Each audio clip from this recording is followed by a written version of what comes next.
અમદાવાદમાં પીજી ચલાવતા કે પીજીમાં રહેતા લોકો માટે મુશ્કેલી ઊભી થઈ શકે છે. મ્યુનિસિપલ કોર્પોરેશને પીજી માટે એક નવી પોલિસી જાહેર કરી છે. હવે પછી કોઓપરેટિવ સોસાયટીમાં ચાલતા પીજી કે હોસ્ટેલે પહેલા સોસાયટીની પરમિશન લેવી પડશે, એટલે કે એનઓસી મેળવવું પડશે અને ત્યાર પછી જ પીજી ત્યાં ચાલી શકશે. હવેથી પીજીને પણ હોસ્ટેલ, બોર્ડિંગ કે લોજિંગની કેટેગરીમાં સામેલ કરવામાં આવે છે અને એના કારણે પીજીના માલિકોએ પણ સીડીજીઆરના નિયમોનું પાલન કરવું પડશે. એ સિવાય હોમસ્ટે માટેની પોલિસી પણ મ્યુનિસિપલ કોર્પોરેશને જાહેર કરી છે. એના માટે ટુરિઝમ વિભાગની મંજૂરી લેવાની રહેશે.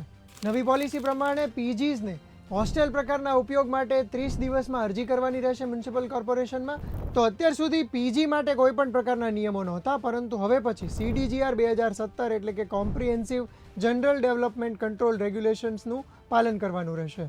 જેના નિયમોમાં સૌથી પહેલો નિયમ તો તમને ખ્યાલ જ હશે કે જે પણ પ્રોપર્ટી છે એમાં ફાયર સેફ્ટીના નિયમોનું પાલન કરવાનું હોય છે અને એનું એનઓસી લેવાનું હોય છે.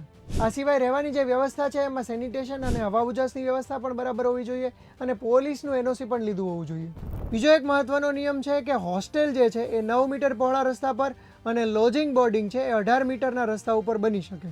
આ સિવાય હોસ્ટેલમાં કુલ ઉપયોગના 20% પાર્કિંગ માટે અને લોજિંગ બોર્ડિંગમાં ઉપયોગના 30થી 50% જેટલી જગ્યા પાર્કિંગ માટે હોવી જોઈએ.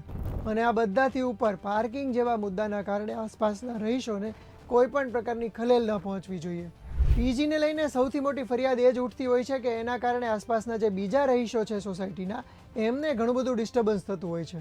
તો સામા પક્ષે એવી પણ દલીલ કરવામાં આવતી હોય છે કે બહારથી જે લોકો ભણવા માટે કે પછી નોકરી કરવા માટે આવતા હોય છે એ લોકોને રહેવા માટે પોસાય એવા પીજી જ હોય છે. એના સિવાય બીજો કયો એવો વિકલ્પ છે કે જ્યાં એ લોકો રહી શકે?